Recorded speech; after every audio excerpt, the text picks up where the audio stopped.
하나님의 말씀은 에베소서 3장 7절부터 8절입니다. 에베소 3장 7절부터 8절 함께 읽으시겠습니다. 이 복음을 위하여 그의 능력이 역사하시는 대로 내게 주신 하나님의 은혜의 선물을 따라 내가 일꾼이 되었노라. 모든 성도 중에 지극히 작은 자보다 더 작은 나에게 이 은혜를 주신 것은 측량할 수 없는 그리스도의 풍성함을 이방인에게 전하게 하시고. 아멘. 에베소서 강의 28번째 시간입니다. 에베소서 3장 7절부터 8절의 말씀을 갖고 웰빙이라는 제목으로 함께 나누기를 원합니다. 부제목은 그리스도의 풍성함을입니다.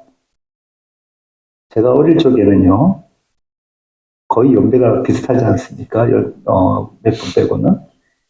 일요일 아침마다 동네 사람들이 다 모여서 동네 청소를 하곤 했습니다. 그러셨나요? 그때 저도 서울을 안 하셨나요? 그때 동사무소에서 청소를 독려하는 방송도 나왔고요. 음질이 좋지 않은 스피커로 노래도 들려 나왔습니다. 그 노래 중에 하나가 잘 살아보세요입니다. 이 노래 아십니까? 잘 살아보세요 모르세요? 잘 살아보세요? 잘 살아보세요. 우리도 한번 잘 살아보세요. 그런 비트를 한 개씩 갖고 나가야겠죠. 그 시절 잘 사는 것은 배부르게 사는 것이었습니다. 이제는 잘 사는 것이 많이 달라졌습니다. 요즘 유튜브 방송에서 부동의 1위를 차지하고 있는 그런 주제가 뭘까요? 건강입니다. 건강. 무엇을 먹는 것이 좋을까? 내 나이에는 어떤 운동이 적합할까? 이런 영상은 조회수가 상당합니다. 그럼 지금부터 여러분의 웰빙 수준을 한번 평가해 보려고 하는데요. 테스트가 나갑니다. 화면에 보이는 당뇨에 좋은 음식이 아닌 것은 몇 번이죠? 라면. 쉽죠? 조금 수준을 높일게요. 두 번째 테스트입니다. 공복에 좋은 음식은 몇 번입니까? 답 없음입니다. 떨어지신 분들이 많아요. 그죠? 좀 더 수준을 높이겠습니다. 치매에 좋은 습관 4가지를 말하십시오. 단답형입니다. 치매에 좋은 습관이 뭐죠? 4가지. 외우기. 화면을 한번 보실까요? 운동, 식사, 독서, 소통입니다. 소통이라는 게 친구가 있어야 된다는 거예요. 저는 설교를 위해서 보는 책들을 제외하고 한 2-3권을 동시에 보고 있거든요. 지금 보고 있는 책들 중에 한 개가 조명신 목사님의 책인데요. 태도, 믿음을 말하다라는 책입니다. 그 책에서 조 목사님은 자신의 이야기가 아니라 다른 책에 있는 글을 인용해 오는데요. 그 글이 이겁니다. 비교는 암이고 걱정은 독이다. 공감하십니까? 다른 사람과 비교하면 암이 되고 걱정하면 독이 된다. 비교하면서 살고 걱정하면서 살면 웰빙 못한다는 겁니다. 웰빙의 사전적 의미가 이렇습니다. 몸과 마음의 편안함과 행복을 추구하는 태도나 행동. 순수 우리말로는 참살이라고 하네요. 한마디로 웰빙은 잘 사는 것입니다. 잘 사는 것. 그렇다면 잘 사는 것은 어떻게 사는 것입니까? 웰빙 하려면 어떻게 살아야 하죠? 오늘 나눌 내용은 이 웰빙에 관한 것입니다.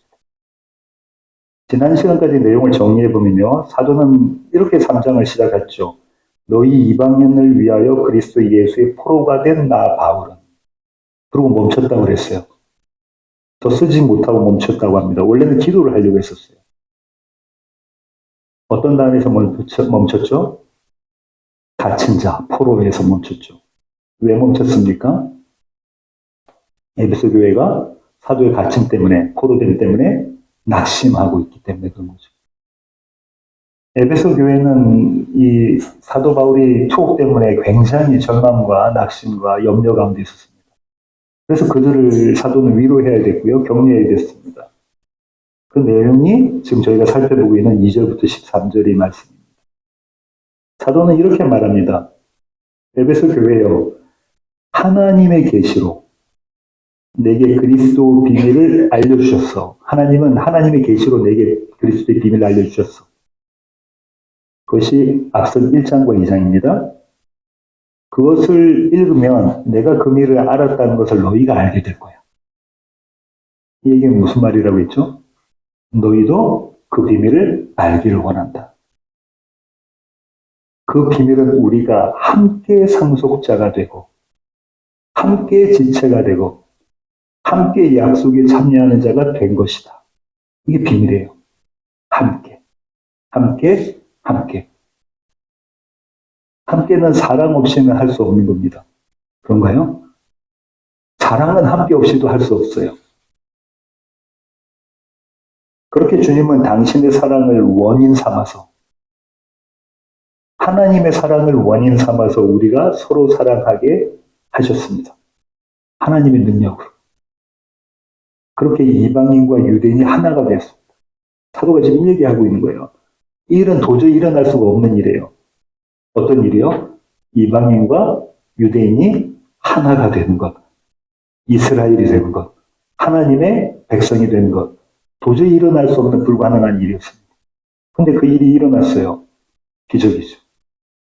그 기적이 교회다, 우리다, 사도가 좀 이렇게 이야기하고 있는 거예요. 우리 안에 그리스도 예수의 사랑이 있으니 우리가 서로 사랑한다는 거예요. 그러니까 기억해라. 하나님의 생명으로 사는 모습이 사랑하는 거야. 지난주에 우리가 충분히 나눴던 것 같아요. 이렇게 설명하고요. 사도는 그의 사명에 대해서, 그의 사명이 갖고 있는 의미에 대해서 좀 더 나눕니다. 그것이 7절이에요. 다시 한번 읽으실까요? 이 복음을 위하여 그의 능력이 역사하시는 대로 내게 주신 하나님의 은혜의 선물을 따라 내가 일꾼이 되었노라. 사도는 자신을 복음의 일꾼이라고 이야기하고 있어요. 나는 복음의 일꾼이다. 신학자들은요, 사도의 이 표현을 사도의 자기 정체성이라고 해요. 사도가 복음 선포를 위해서 부르심을 받았다는 것을 확신하고 있다는 겁니다.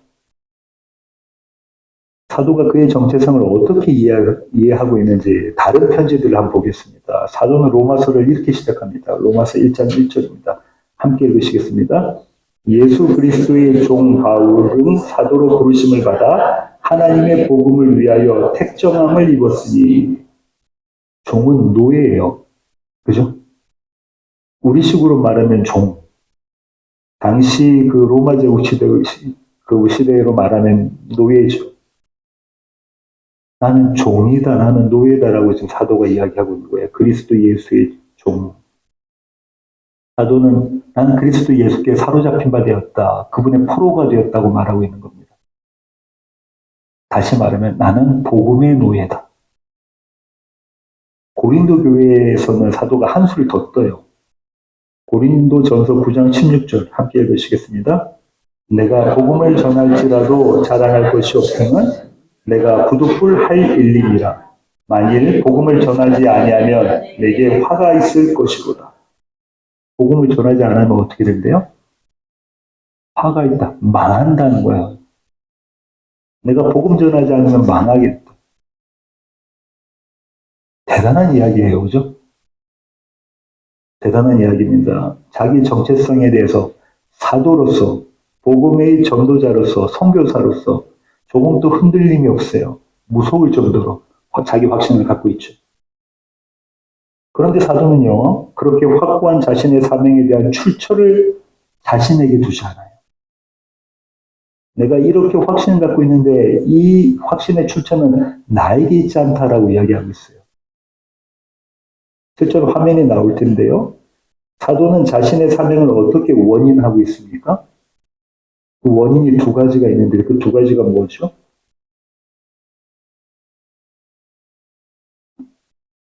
하나는 하나님의 은혜의 선물이에요. 또 하나는요, 그분의 능력의 역사하심. 내가 사도된 것은, 내가 복음의 노예가 된 것은, 복음의 종이 된 것은 하나님께서 은혜로 주신 선물이다. 그분의 하나님의 능력의 역사하심이다, 일하심이다. 이렇게 이야기하고 있어요. 그리고 이에 대한 설명을 이어갑니다. 그것이 8절 상반절이에요. 함께 읽으시겠습니다. 모든 성도 중에 지극히 작은 자보다 더 작은 나에게 최상급 다음에 비교급이 이어지나요? 그렇죠. 모든 성도 중에 지극히 작은 자, 최상급입니다. 그 다음에 그거보다 더 작은 나, 비교급이죠. 사도가 이렇게 이중 비교급을 쓴 이유가 뭘까요? 강조. 예, 강조입니다. 무엇을 강조하려고 하죠? 자신의 보잘것없음, 자신의 무익함, 이걸 지금 강조하고 있는 거예요. 이렇게 자신을 낮추는 생각이나 자세, 태도, 이런 걸 우리는 어떻게 부르죠? 뭐라고 합니까?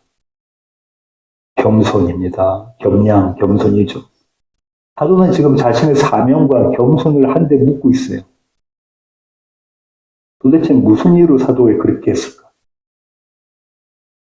좀 쉬어가겠습니다. 옆에 계신 분 한번 바라보시기 바랍니다. 제일 가까이 계신 분 보시고요.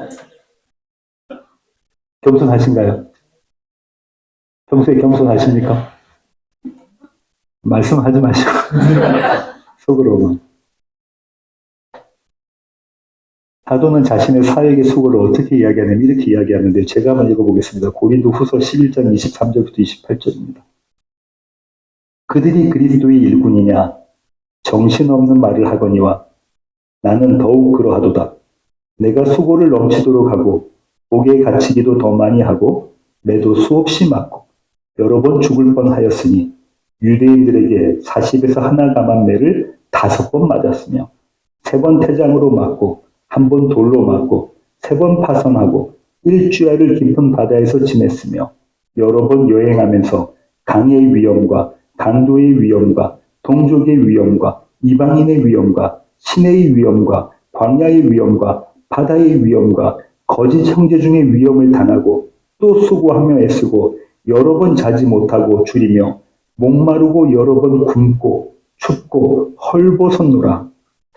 이 외의 일은 고사하고 아직도 날마다 내 속에 눌리는 일이 있으니 곧 모든 교회를 위하여 염려하는 것이라. 대단한 목회자 아닙니까? 맨 마지막 구절에 이런 일들은 고사하고 아직도 내 마음속에는 날마다 내가 눌린다는 거예요. 무엇 한다고요? 교회에 대한 걱정으로. 대단한 목회자고 선교사입니다. 누구도 흉내낼 수 없는 복음의 일꾼이에요. 사도는요, 30년 동안을 목회에 전념했어요. 목숨 바쳐서 전력 투구했습니다. 사도의 말년이에요, 지금. 지금 또 어디 있어요? 감옥에 있어요. 30년을 그렇게 수고하고 지금 고린도 후서에 나와 있는 이 내용 이렇게 수고하고 지금 또 감옥에 갇혀있는 이 사도가 이제는 늙었어요. 노사도예요. 그 사도가 지금 오늘 본문에서 에베소서에 뭐라고 하냐면 지극히 작은 자보다 성도 중에 지극히 작은 자보다 더 작은 나 이렇게 이야기하고 있어요. 대단한 겸손 아닙니까? 그렇지 않습니까? 여기서 우리는 사도가 하고 싶은 말을 잘 생각해 봐야 돼요. 사도가 이 정도는 되어야 겸손이야 이 말 하고 싶었을까요? 아닙니다. 그럴 리가 없어요. 따라서 우리는 사도가 말하고자 하는 겸손이 도대체 무엇인지 성경적인 겸손이 무엇인지를 알 필요가 있습니다.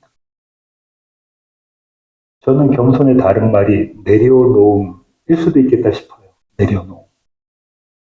제가 미국 오기 전 그 시절은 한국 교회마다 내려놓음이라는 주제가 유행했습니다. 설교도 찬양도 내려놓음이 넘쳐났고요. 주보와 현수막도 내려놓음이 가득했어요. 교회 가면 막 이렇게 현수막 걸잖아요. 그죠? 표 같은 거 걸잖아요. 내려놓음, 내려놓음. 많은 내려놓음을 주제로 한 책들이 나왔습니다. 내려놓음이라는 주제가 아니면 뒤처진 목회자였고요. 떨어진 사역자였습니다. 그때는 그랬어요. 여기서 한번 우리가 생각해 보겠습니다. 내려놓음이 아주 극적이기 위해서는 무엇이 필요합니까? 그 효과가 최고가 되기 위해서는 어떤 전제가 있어야 되죠? 예? 올라가 있어야지. 맞습니다. 내려놓는 것이 가치가 있어야 돼요. 그 가치가 높을수록 좋습니다. 그죠? 올라가야 된다는 얘기죠. 그래서 그 시절 교회에서 간증하고 책을 쓰시는 분들은 거의 대부분 스펙이 어마어마했어요. 명문대 졸업에다 손에 꼽는 인류 직장에 다녔거나 아니면 의사 같은 전문직 출신이었습니다. 누구나 오르고 싶은 자리에서 내려와서 선교사가 되거나 목사가 되면 완벽한 내려놓음이었어요. 그런데요, 만약 대학도 나오지 않고 변변한 직장도 없이 지내다가 다 내려놓고 선교사로 간다고 한다면 사람들은 어떤 반응을 보였을까요? 여러분 어떻게 반응하시겠어요? 대학도 나오지 않았어요. 집에서 그냥 놀고 먹는 백수였어요. 어느 날 나는 선교사로 갈게요 하면 여러분 어떻게 반응하시겠어요? 난 내려놨어. 도대체 뭘 내려놓을 게 있어야 내려놓지. 쥐뿔도 없으면서 내려놓음을 어디다 갖다 붙여. 이러지 않았겠습니까? 밖으로는 이야기가 안 해도 속으로는 그렇게 생각하지 않았겠어요? 여러분 다 인격자시죠? 우리는 겸손을 이렇게 해석해요. 그냥 고개 숙이는 겸손이 아니고 우리는 겸손을 이렇게 해석한다. 많이 가진 자의 내려놓음은 겸손. 다른 말로 아주 훌륭함입니다. 내세울 곳이 없는 자의 내려놓음은 비굴함이에요. 형편없음이에요. 이렇게 비춰져요. 그런데 이렇게 생각해 볼게요. 사도 바울은 엄청난 스펙을 갖고 있었던 사람입니다. 그런가요? 학력도 대단한 학력을 갖고 있었고요. 신분도 대단했어요. 그죠? 신학자들은 그가 아마 사내들인 공의회 회원이었을 것이라 생각해요. 국회의원이라는 거. 그런 엄청난 스펙을 갖고 있었던 사도의 겸손은 우리가 정의하는 겸손과는 사뭇 다릅니다. 앞서 나눈 것처럼 사도는요, 자신의 직분을 하나님의 은혜의 선물이라고 이야기하고 그분의 능력의 역사라고 이야기했어요. 7절 화면이 다시 나올 텐데요. 먼저 사도가 그의 사명을 하나님의 은혜의 선물이라고 말한 이유, 그걸 한번 생각해 보겠습니다.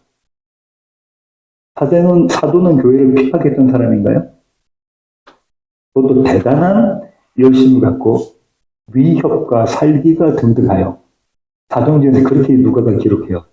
위협과 살기가 등등하여 그 모습으로 교회를 핍박했던 자입니다. 교회는 그리스도의 몸이잖아요. 그래서 주님 뭐라고 하죠? 사울아 사울아 네가 왜 나를 핍박하느냐. 그러다가 사도가 예수를 만났어요. 그분은 하나님이십니다. 그분은 창조주이십니다. 그걸 정말로 제대로 만난 거야. 그런 분을 받겠으니 하나님이시고 창조주이신 분을 받게 했으니 이제 사도의 인생은 쫑났습니다. 그런가요? 쫑나야 되잖아요. 그게 공의 아닙니까? 그게 의로움이에요. 그에게 남은 것은 심판, 사형, 선고뿐이었어요.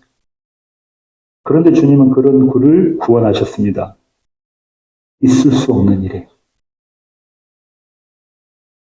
거기에 그에게 엄청난 복음, 이 강력한 복음을 전파하라고, 이방인에게 전파하라고 사명과 직분까지 주셨어요. 이건 더 있을 수 없는 일이에요. 말도 안 되는 일입니다. 내가 너를 용서해 줬으니까 내가 이번에 너 용서해 줄게. 저기 구석에 가서 앉아 있어. 이게 맞는 거예요. 용서해줘도. 그 정도만 해도 사도는 감지덕지 써야 돼요. 그런데 지금 뭐라고 하냐면 내가 너를 이방인을 위한 사도로 삼았다.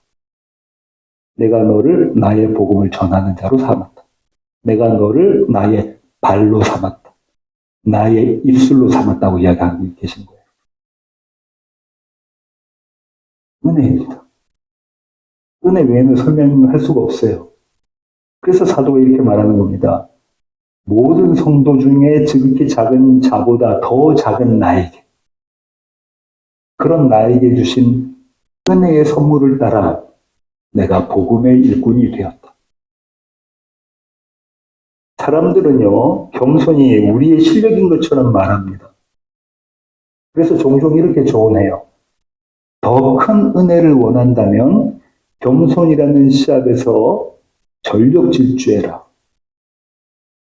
더 겸손하면 은혜를 더 받는다는 거예요. 이렇게 우리가 겸손할 수 있을 것처럼 이야기해요.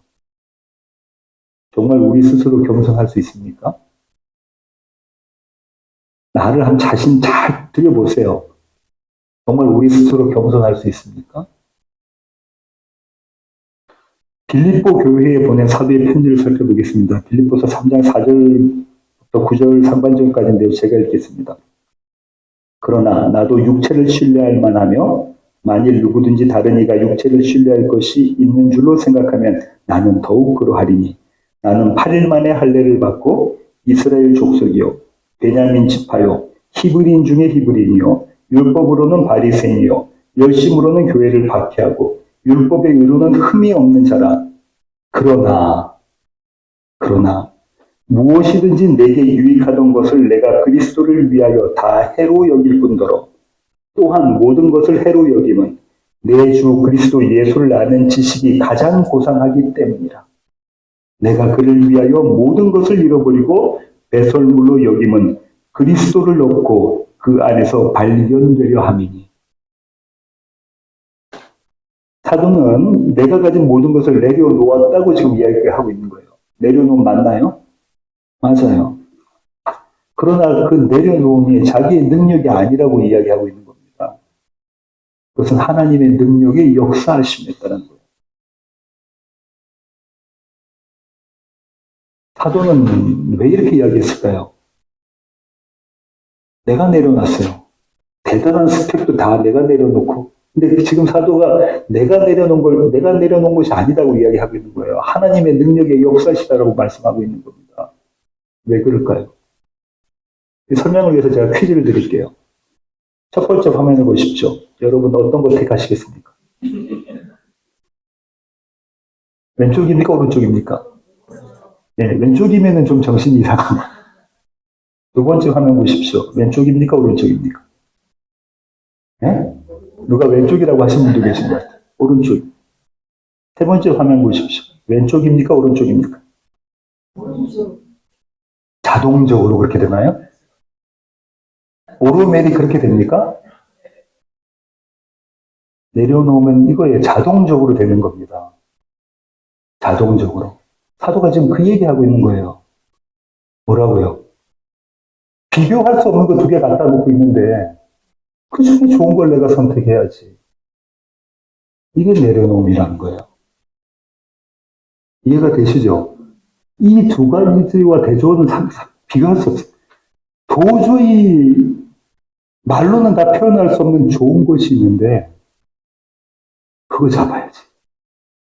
자동방이라는 거예요, 자동방. 내려놓음이라고 하면요, 우리가 내려놓은 곳에 시선을 집중해요. 뭐라고요? 내가 내려놓은 곳에 시선을 집중합니다. 그것이 내 자랑인데요. 나 이것도 내려놨고, 나 이것도 내려놨고, 나 이것도. 저도 많이 그랬습니다. 달라스에서 10년 동안 목회하면서 하나님 다 내려놨잖아요. 근데 이게 목회가 이게 뭐죠? 근데 사도는 지금 어떻게 하고 있냐면요. 정반대로 반응하고 있는 거예요. 내가 내려놓은 걸 보고 있는 게 아니라 내 손에 붙잡힌 것, 그걸 보고 있는 거예요. 내 손에 채워 넣으신 거 그거 보고 있는 겁니다. 그 빈손에 채워진 것이 사도의 자랑이에요. 왜냐하면 그건 말로는 표현할 수 없는 귀하고 소중한 것이기 때문에 그렇습니다. 그렇게 채워진 것이 복음이에요. 가스펠. 그리고 그 복음이 예수 그리스도십니다. 이것이 내려놓음이고 이것이 성경이 말하는 겸손이에요. 겸손은요, 내려놓은 것을 보는 대신에 채워진 것을 보는 겁니다. 그러니까 그리스도 예수를 보는 것이 겸손이고 그것이 내려놓음이에요. 그렇게 겸손한 자는 예수 그리스도만 자랑하게 되어져 있습니다. 우리가 빈손에 채워진 것을 보고 있는 그 시간만 겸손할 수 있어요. 시선을 다른 데 돌리면 겸손해지지 않아요. 바로 교만해지는 겁니다. 우리는 우리 손에 채워진 그분, 예수 그리스도만 바라볼 때 그때만 겸손해질 수 있는 거예요. 겸손은 그런 겁니다. 그래서 사도가 이렇게 이야기하는 거예요. 내가 그를 위하여 모든 것을 잃어버리고 배설물로 여김은 그리스도를 얻고 그 안에서 발견되려 함이니. 그렇게 겸손한 자가 복음의 일꾼입니다. 그러니까 복음의 일꾼 되면요, 그리스도 예수가 가장 귀한 보배라는 사실을 정말로 제대로 알 때 가능한 직분인 거예요. 가능한 사명인 겁니다. 뭐라고요? 그리스도 예수가 정말로 소중하다. 이 세상 그 어떤 것보다 가장 값지다. 비교할 수가 없다라는 사실을 제대로 알 때, 그때 복음의 일꾼이 되는 겁니다. 사도는요, 이것을 하나님의 능력의 역사라고 이야기해요. 아까 자동방이라고 그랬잖아요. 그죠? 왼쪽, 오른쪽 중에 무조건 오른쪽입니다. 이게 하나님의 능력의 역사라는 거예요. 앞을 보지 못해서 왼쪽을 선택하고 있는 그때에 하나님이 우리의 눈을 뜨게 하셔서 오른쪽을 선택하게 만드신다는 거예요. 복음을 보게 만드시는 능력이 있다는 겁니다. 한 걸음도 걷지 못했던 자가 발을 띄지도 못해 일어서지도 못해요. 그런데 어떻게 한다고요? 복음을 들고 땅끝까지 걸어가게 만들어내시는 하나님의 능력이라는 거예요. 다시 말해 자동적으로 더 좋은 것을 보고 손이 나가게 하시는 능력, 이건 하나님의 능력이에요. 이것이 복음의 능력입니다. 하나님의 능력의 역사하심. 사도는 고린도후서 4장 6절부터 7절에서 이렇게 이야기하는데요. 함께 읽으시겠습니다. 어두운 데에 빛이 빛이라 말씀하셨던 그 하나님께서 예수 그리스도의 얼굴에 있는 하나님의 영광을 아는 빛을 우리 마음에 비추셨느니라. 우리가 이 보배를 질그릇에 가졌으니 이는 심히 큰 능력은 하나님이 있고 우리에게 있지 아니함을 알게 하려 함이라. 우리가 이 보배를 질그릇에 가졌으니 이것이 겸손이에요. 우리가 이 보배를 이 질그릇에 가졌으니 이는 심히 큰 능력은 하나님께 있다. 나에게 원인이 없다는 겁니다. 이 일은 하나님이 하신다. 하나님의 능력의 역사이시다. 그 하나님의 능력의 역사가 그리스도의 풍성함입니다. 본문 8절 다시 한번 읽으실까요? 모든 성도 중에 지극히 작은 자보다 더 작은 나에게 이 은혜를 주신 것은 측량할 수 없는 그리스도의 풍성함을 이방인에게 전하게 하시고, 그리스도의 풍성함. 사도는요, 자신이 사도된 이유, 그 목적, 하나님께서 사도라는 직분을 주신 이유, 그 두 가지를 소개하는데, 하나가 그리스도의 풍성함을 이방인에게 전하는 것이고, 다른 하나는 다음 주에 나눌 내용입니다. 그러면 그리스도의 풍성함이란 뭘까요?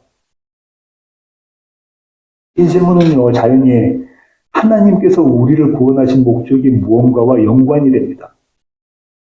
그리스도의 풍성함은 하나님께서 왜 우리를 구원하셨나와 관련이 있어요. 왜냐하면 예수 그리스도가 그 목적을 가지고 이 땅에 오셨거든요. 우리의 구원의 목적이 뭐죠? 하나님은 왜 우리를 구원하셨습니까? 그걸 맞습니다. 우리로 하여금 하나님의 생명을 누리게 하시려고. 우리가 하나님의 생명을 누린다는 것은 그분을 기뻐하고 즐거워하는 건가요? 예. 그것이 예배인가요? 그것이 찬송입니다. 하나님을 기뻐하고 하나님을 즐거워하는 것이 예배이고 찬송이라고. 우리의 구원의 목적은 그것입니다. 그것이 뭐라고요? 그리스도의 풍성함. 왜냐하면 그리스도 예수가 그 일을 하셨기 때문에. 그리스도 예수 안에서만 우리는 그 일을 누릴 수 있기 때문에 그렇습니다. 그러면 우리가 어떻게 그리스도 안에서 그 생명을 누릴 수 있습니까? 대답은 저와 여러분이 다 알고 있어요. 그리스도 예수를 믿음으로. 그리스도 예수를 의지함으로. 그리스도 예수를 바라보는 것으로. 그것이 전부예요. 그리고 그것이 우리가 생명을 누릴 수 있는 유일한 길입니다. 그리스도 예수를 믿는 것. 목사님, 저 예수 믿는데요. 그리스도 예수를 믿는 그것이 우리가 하나님의 생명을 누리는 것의 전부고 유일한 길이에요. 어쩌면 여러분은 제게 이런 질문을 하실 수 있습니다. 목사님, 어떻게 매주일마다 똑같은 말씀하세요? 매주일마다 어떻게 예수 믿으라고 하세요? 이렇게 질문하셨다면 설교를 제대로 들으신 거예요. 매주일 똑같은 내용입니다. 그리스도 예수를 믿으라, 그분을 바라보라, 그분을 의지하라. 성경은 언제나 그 말씀을 하고 계십니다. 그렇게 전할 수밖에 없습니다. 설교 결론을 내겠습니다. 사도는요, 이 그리스도의 풍성함, 다시 말해 하나님의 생명을 측량할 수 없다고 말하고 있어요. 그죠? 측정이 불가능할 정도로 풍성하고 부유하다는 겁니다. 이것이 부유함이에요. 저와 여러분이 갖고 있는 부유함. 하나님의 생명, 그리스도 예수의 생명. 예수 안에서 누리는 생명은 무제한입니다. 한계가 없어요. 조금도 부족함이 없습니다. 차고 넘칩니다. 그러니까 사도는 지금 에베소 교회를 향해서 이렇게 말하고 있는 거예요. 에베소 교회의 지금 상황, 그들이 갖고 있는 낙심의 그 형편, 잘 기억하세요? 성도들아, 죽어 마땅한 나를, 교회를 그렇게 핍박했던 나를 하나님께서 살리셨다. 구원하셨다.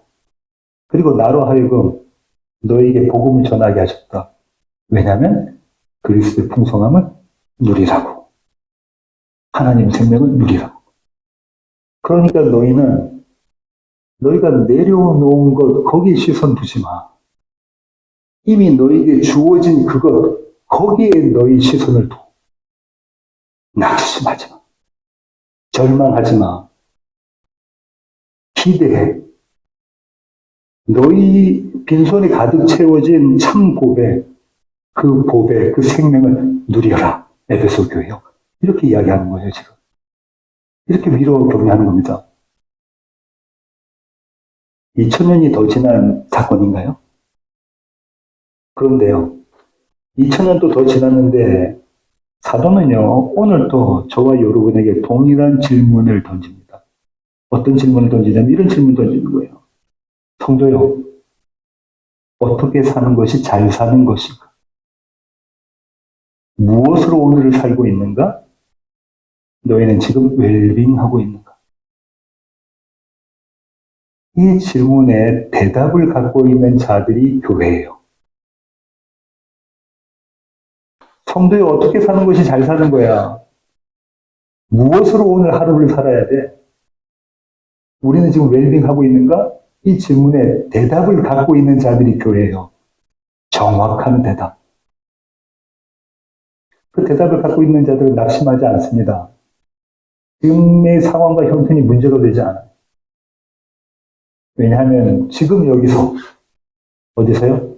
지금 여기서 잘 살고 있기 때문입니다. 잘 살고 계십니까? 대답이 없으신데 잘 살고 계세요?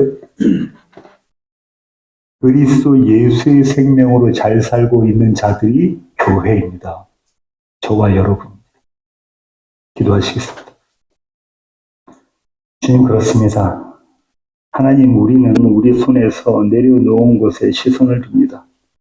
하지만 하나님께서 은혜를 주시고 또한 하나님의 놀라운 능력으로 그 크신 힘으로 그 크신 지혜로 우리로 하여금 무엇이 더 좋은 것인지 알게 하십니다.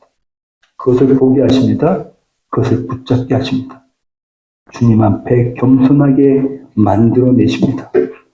하나님, 이것이 은혜입니다.